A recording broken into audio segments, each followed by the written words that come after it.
Students, today we will start chapter 5, continue the age of industrialization of history. Open your book and let's start. First point, before the industrial revolution, औद्योग क्रांति से पहले. All too often we associate industrialization with the growth of factory industry. When we talk of industrial production, we refer to factory production. When we talk of industrial workers, we mean factory workers. जब हम बात करते हैं industrial revolutions, industrial workers means factory workers. histories Histories of industrialization very often begin with the setting of the first factory. There is a problem with such idea. Even before factory began to dot the landscape in England and Europe. England और Europe में industrialisation start किया. There was large scale industries production for an international market. इस तरह से England के द्वारा पहली बार इंडस्ट्रियल प्रोडक्शन इंडस्ट्रियल मार्केट में सप्लाई किया गया. This was not based on factory. Many Christians have referred to this phase of industrialization as proto-industrialization. इसको इंडस्ट्रियलाइजेशन से proto means indicating the first या early form of something. Industrialization से पहले it is called the proto industrialization. Next para. In the 17th and 18th century, merchants from the town in Europe began moving to the countryside, supplying money to peasants and artisans, persuading them to production for an industrial market. Merchant व्यापारियों के द्वारा कस्बों से interior part of the country side, देश के अलग अलग कोनों पर वो जाते थे और पीजेंट्स आर्टिसियंस इनको फाइनेंशियल प्रॉब्लम को सॉर्ट आउट करते थे. मीन्स उनको पैसा प्रोवाइड कराते थे. With the expansion of world trade and equation of colonies in different part of the world. और इस तरह से अलग अलग विश्व के अलग अलग पार्ट में जहाँ उनकी कॉलोनीज थी, उपनिवेश थे, वहाँ उन्होंने व्यापारिक संबंध स्थापित किए. The demand for goods began growing. अब सामान की डिमांड वर्ल्ड लेवल पर बढ़ने लगी. But merchant could not expand production within town. This was because here urban crafts and trade guild were powerful. अब अर्बन एरिया में जो guild थे वो काफ़ी शक्तिशाली थे. These were association of producers that trained craftspeople, maintained control over production, regulated competition and prices, and restricted the entry of new people into the market. It means पूरी तरह से उनका एक मोनोपोली थी. लोगों को ट्रेन कराना, क्राफ्ट पीपल को फैसिलिटी प्रोवाइड कराना,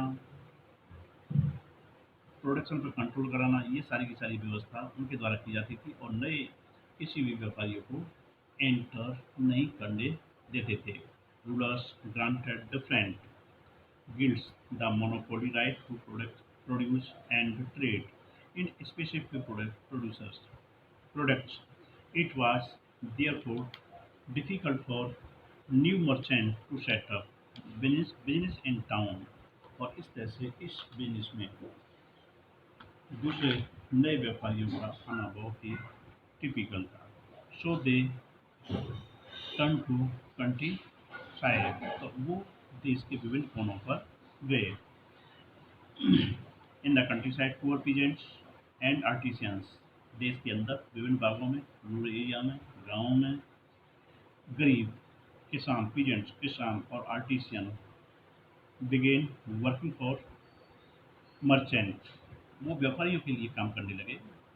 as you have seen the textbook last year, this was a time when open field were disappearing and commons, और इस तरह से वहाँ पर धीमे धीमे ओपन फील्ड है वो खत्म होने लगा। Disappear and commons were began include cottages and poor peasants who had earlier depend on commons land for their survival.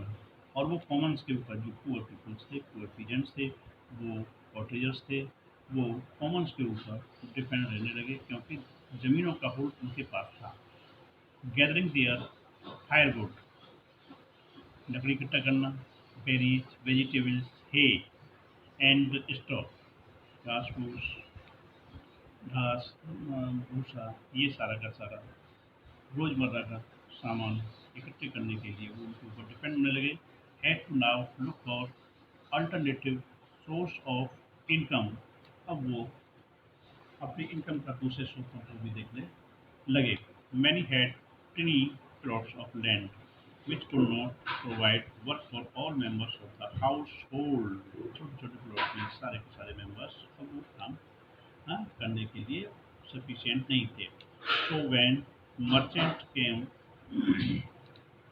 around and offered advances to produce goods for them, peasants households eagerly agree, जो कि peasants थे इस चीज़ के लिए तैयार हो जाते थे।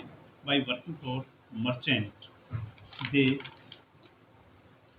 could remain in the countryside and continue to cultivate their small plot.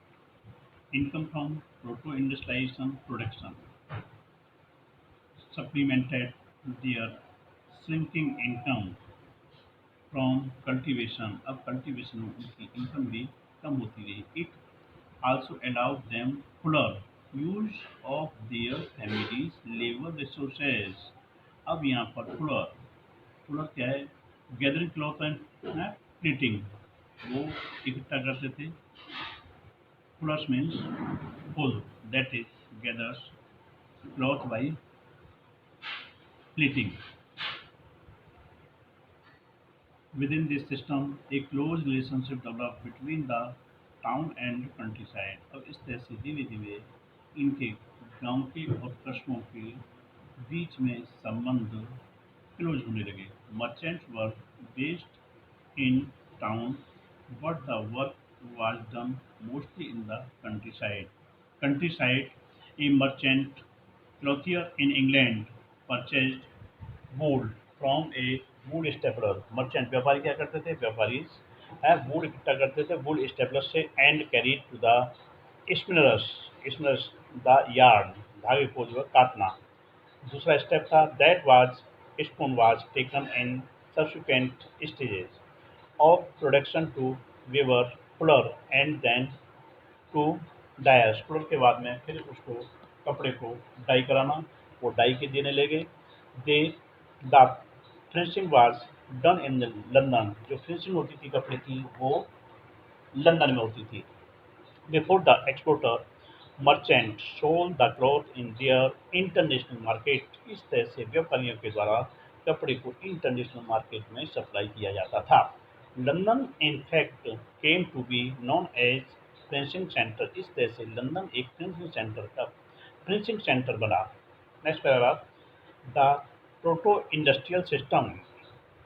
Proto industrial system before the industrialization was thus part of network of commercial exchanges।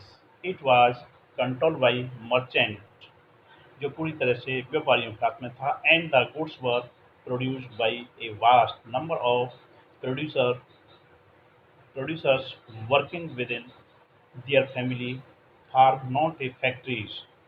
At each stage of production, 20 to 25 workers were employed by each merchant, एक एक व्यापारी के पास में 20 से 25 workers तक काम करते थे, उनके लिए ये काम करते थे।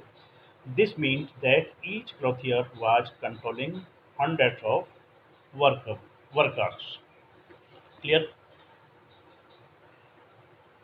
नेक्स्ट टॉपिक आता है आपका the coming up of factory. अब फैक्ट्री का आना, किस तरह से फैक्ट्री स्टेब्लिश हुई लंदन में। The earliest factory in England came up by the 1730। पहली इंडस्ट्री स्टेब्लिश हुई 1730 में इंग्लैंड में। But it was only in late 18th century that number of factories multiplied. The first symbol of new era was cotton। era age युग, इस तरह से एक नया युग कॉटन का स्टार्ट होता है। Its production boomed in the late 19th century। in 1760 Britain was importing 2.5 million pounds of raw cotton to feed its cotton industries. By 1787, this import soared to 22 million pounds. This increase was linked to a number of changes within the process of production. Let's look brief at some of these.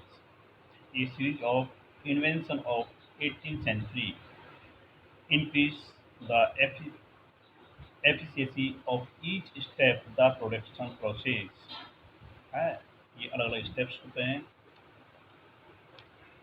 Cotton से कपड़े में, कपड़ा तैयार करने के लिए carding, twisting, spinning and rolling. They enhance the output per worker, enabling each worker to produce more, and they made possible the production of stronger threads and yarn। Then Richard Arkwright created the cotton mill। इस तरह से पहला जो व्यक्ति था Richard Arkwright, उसने create किया cotton mill. Till this time, as you have seen, cloth production was spread all over the countryside and carried out within village household, but now the costly now new merchant could be purchased, set up and maintained in the mill. Within the mill, all the procedures were brought together under one roof and management। इस तरह से एक छत के नीचे ये सारा का सारा प्रोसेस शुरू हुआ। This allowed a more careful supervision over the production process, a watch over quality and regulation of labor। एक उसमें सुपरवाइजर अपॉइंट किया जाता था जो उनकी क्वालिटी को, रेगुलरिटीज, लेबर की को वो देखता था। All of which had been difficult to do when production was in the countryside. In the early 19th century, factory increasingly became an intimate part of England landscape, so visible were the imposing new mill, so magical seemed to be the power of new technologies। नई नई technique factory में आने लगी, factory के लिए होने लगी, नई मशीन होने लगी, और इस तरह से कह सकते हैं ये एक मैजिकल, एक फैक्ट्री में जादुई रूप से काम स्पीड से होने लगा। That contemporaries were dazzled, they concentrated their attention of mill, और ज़्यादा से ज़्यादा कंसंट्रेशन मिल की तरफ होने लगा। Almost forgetting the violence and the workshop work production still continue, और इसके लिए वर्कशॉप प्रोडक्शन के लिए बढ़ते चले गए। इस तरह से हम कह सकते हैं कि इंडस्ट्रियलाइजेशन पूरी तरह से इंग्लैंड में इंग्लैंड का जो मेन सिटी मैनचेस्टर में स्टार्ट होने लगा। Okay, thank you.